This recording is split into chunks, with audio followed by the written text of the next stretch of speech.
Welcome to the 118th episode of the Reading and Writing Podcast.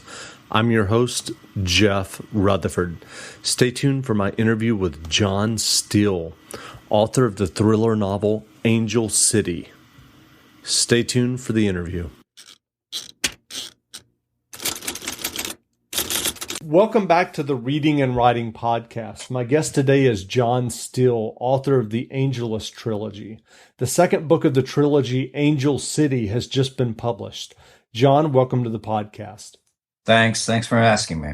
Can I have you read the first page or two of your new book, Angel City? Sure. From Chapter 1.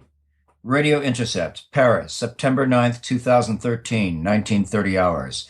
Groupe d'Intervention de la Gendarmerie Nationale, Code Red Alert. Bateau bus Manon, dockside at Musée d'Orsay. Several bodies seen floating in the river. Manon heading east on the river. Anonymous tip reports area of Notre Dame to be target of attack by Muquateline Ila. This is a GIGN Code Red Alert. Engage Operation Dragon Fortress. Repeat, this is a GIGN Code Red Alert. Engage Operation Dragon Fortress. Level A terrorist strike in progress. 6 men wearing black jumpsuits and balaclavas, carrying light automatic weapons, have hijacked Bateau bus Manon, dockside at Musée d'Orsay. Several bodies seen floating in the river.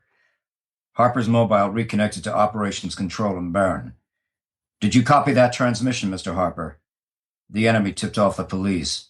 Indeed, they plan to make a show of it. The world's news media will be all over the story in a few minutes. You sure the bomb is on board? Affirmative. How many goons? Standard kill squad of 6. Time to target? Tactical gives it 18 minutes at present speed and course. Can the mechanic shift the time warp? Negative. It's locked over Saint-Sulpice. Swell, Harper thought. Plan A looked great on paper. Goons attack, Inspector Gobet's time mechanics drop a warp over Saint-Sulpice. Harper sorts the goons, cleanup crew secures the bomb. Just another night in paradise. None of the Parisian locals, the wiser as they take aperitifs in nearby cafes. Then now's the time for suggestions, Inspector. Tactical is transmitting a counterattack to your mobile as I speak. A map of Paris appeared on Harper's mobile screen, zoomed in on the border of the 6th and 1st arrondissement.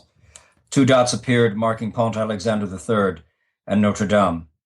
A 3rd dot triangulated Harper's position at Rue de Mézières. Then a line appeared marking a track to l'Académie Française on the left bank. Double time it, Mr. Harper, and you'll reach the river ahead of the Manon. From there, you'll have an opportunity to intercept. Just how am I supposed to get aboard? Swim? Tactical suggests something more along the lines of flight. What? Old tricks being what they are, Mr. Harper. The map zoomed in into a footbridge above the River Seine, directly in front of l'Académie Française. Manon's course would bring her directly under Pont des Arts. The map flipped to a side view, and an arrow marked the height from the bridge to the river. It was a 35-meter drop, winds southwest at 9 clicks per hour. You can't be serious. In the last few minutes, SX sweeps have popped hot with chatter on the internet. Signals decode the chatter to read the bomb as worse than suspected. Define worse. The enemy has successfully bonded the RA-226 with agony potion. Harper worked the chemistry. RA-226, radium, rare earth metal, number 88 on the periodic table of elements, highly toxic. Pack enough of it with explosives, you've got a dirty nuke. Bond it with agony potion, you've got a fucking nightmare. Christ, they'll turn the center of Paris into a dead zone. Great. Well, if someone listening hasn't heard about the Angelus Trilogy yet, how would you describe the trilogy and specifically your latest book, which you were just reading from, Angel City, which has just been published? The Angelus Trilogy is a mix of mystery, noir, religion, history, legends, and myths, all looking for answers to why is the world the way it is? Why is there good? Why is there evil? How can human beings be so cruel to each other? How can we live in this way? It's a mystical romp, a mystical thriller. It's actually hard to describe.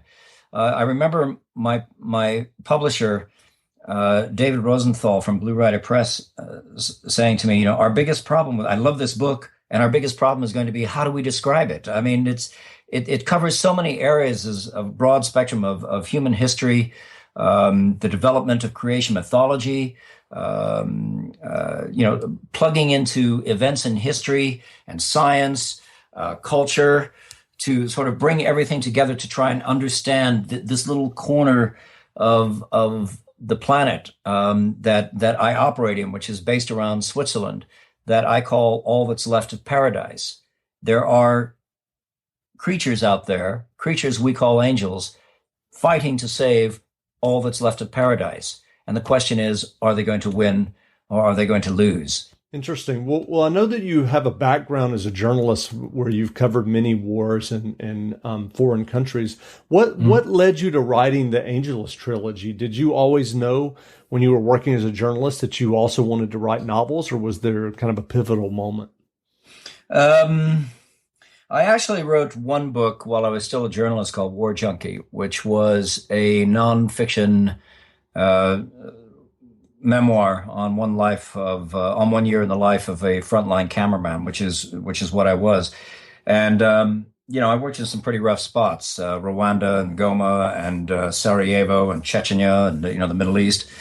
And there were times where I felt that I was actually on the front lines of good and evil. I mean, it's hard, thousands of innocent people died in my camera lens, and I watched them die. I watched them suffer. I watched them die. And that sort of thing does affect you. And War Junkie dealt with all that.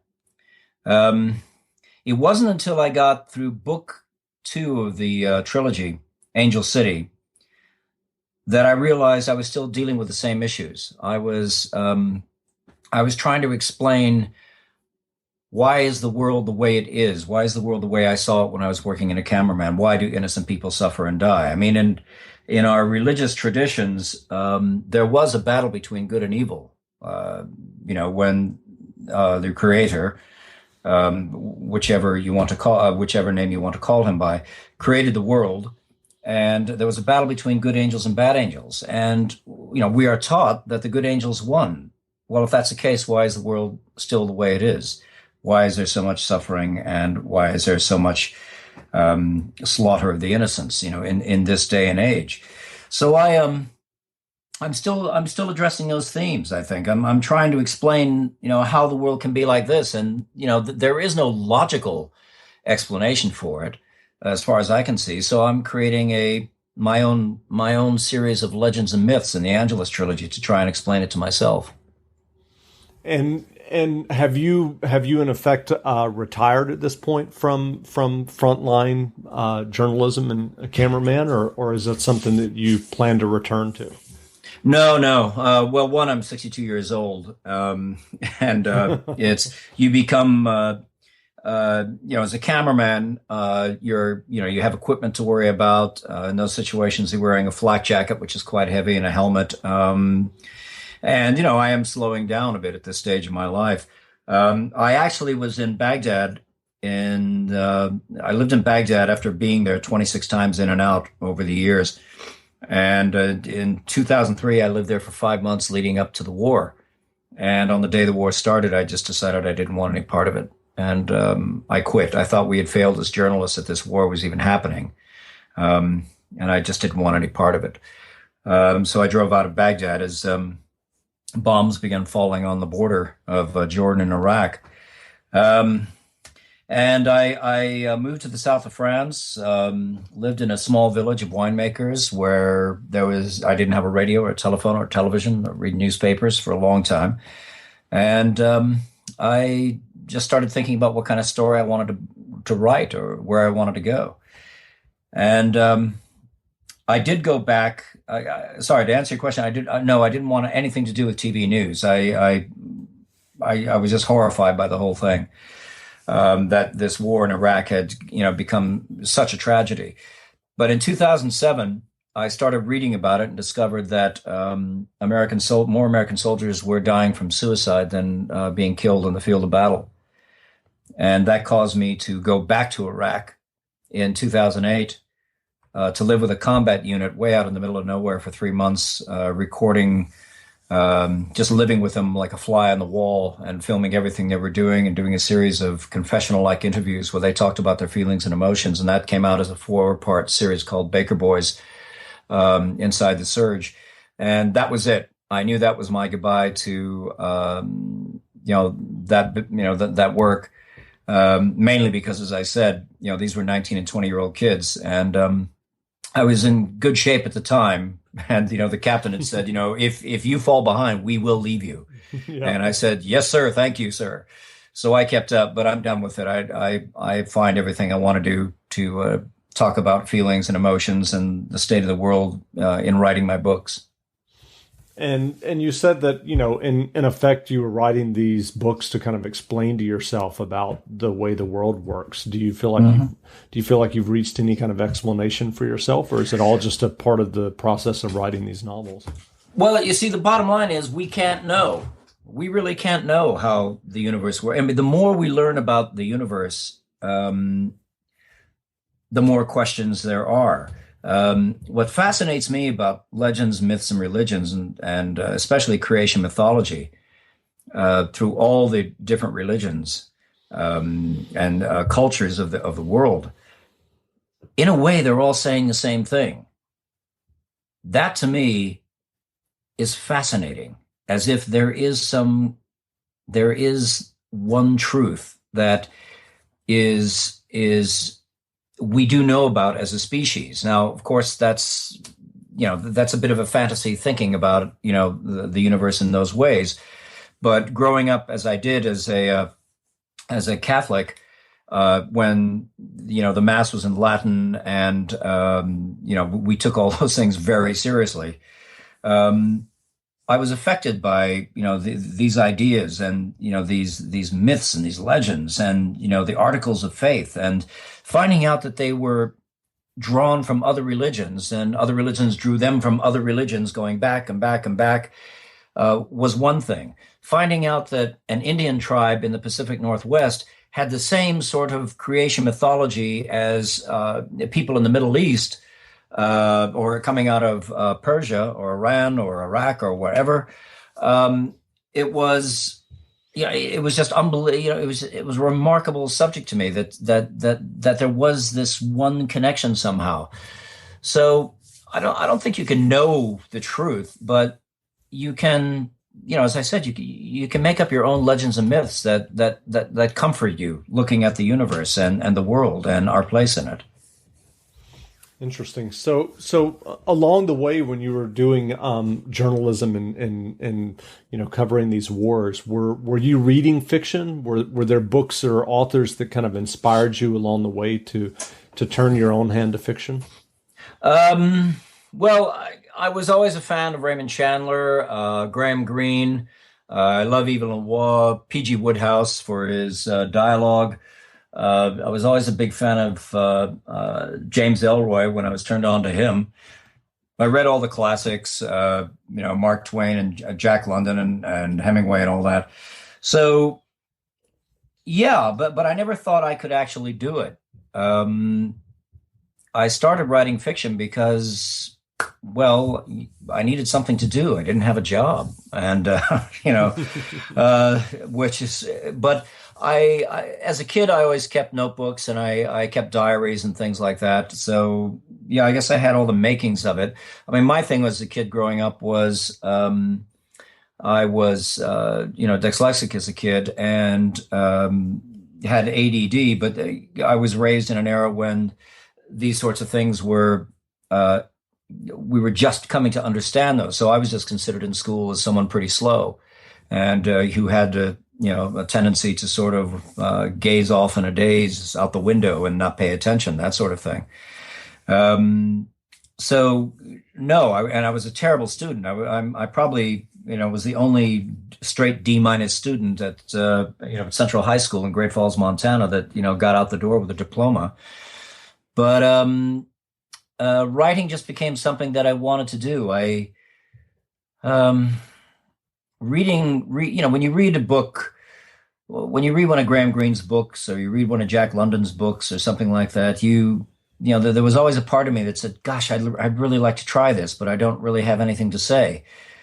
And then when I put down my camera and I knew I could write because I'd written War Junkie, an autobiography. I knew I could put words on paper in a way that were interesting for some people to read.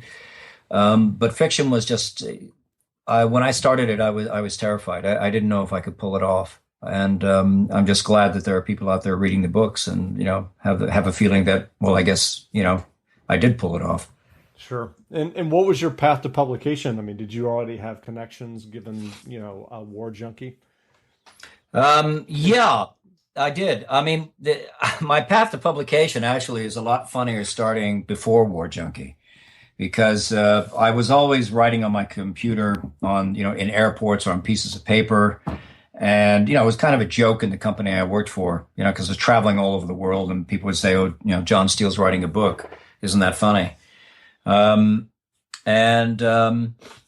was working with an American agent, and they sent the manuscript of War Junkie out, and it came back. I had 4 rejections, and one person who said, well, if he turns it into fiction and makes it an American company that he works for and gives it a happy ending, we might be interested, that sort of thing.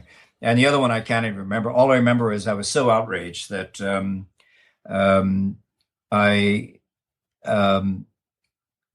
I burned the manuscript.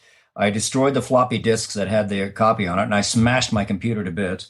There was one copy of the manuscript left with my producer living in Amman at the time, and I called her and told her to get rid of it. And at this time, one of my reporters who had a literary agent called me and said, my agent wants to read the book. I said,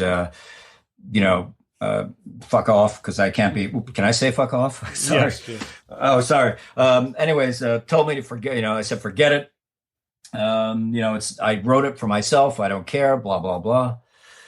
And he ended up calling my producer, and I'm on and said, "What's going on?" And he said, "Well, he's destroyed it. I have the only copy." And he said, "Well, send it to me." So he sent it to me. A few weeks later, I'm in the West Bank in the middle of the Intifada in a place where there's a firefight and bullets going around. And my phone rings, and I pick it up, and it's this person saying, "Hello, this is Georgina Capel. I'm a literary agent in London, and I'd like to represent your book. I've read it. I like it. I'd like to represent it." And I said, "Oh, fuck off," and hung up, thinking it was somebody on the foreign desk making a joke. And she called back and said, "I am Georgina Capel. I'm a literary agent. I'm a very good literary agent. And I want to represent your book." I mean, that's how I became published, So when I turned my hand to fiction, I was actually at a place called the Frontline Club in London, showing bits of the film I made in Iraq, Baker Boys, and my publisher from Transworld, Doug Young, was in the audience, and he came up to me and he said, "I heard you've written a novel," and I said, "Yes." And he said, "I want to read it." And he got it. And 2 weeks after he read it, Transworld bought it. And they bought, they loved the whole idea of the series, the Angelus Trilogy. So they bought that. And then that got connected to Blue Rider Press from Penguin in the United States. And now it's just sort of bouncing around the world, in different languages. I mean, it's being translated into different languages. So it's all exciting stuff, actually. That's great. That's great. So we've mentioned that it's a trilogy. Do you have plans yet beyond the trilogy in terms of fiction? Yeah, I mean,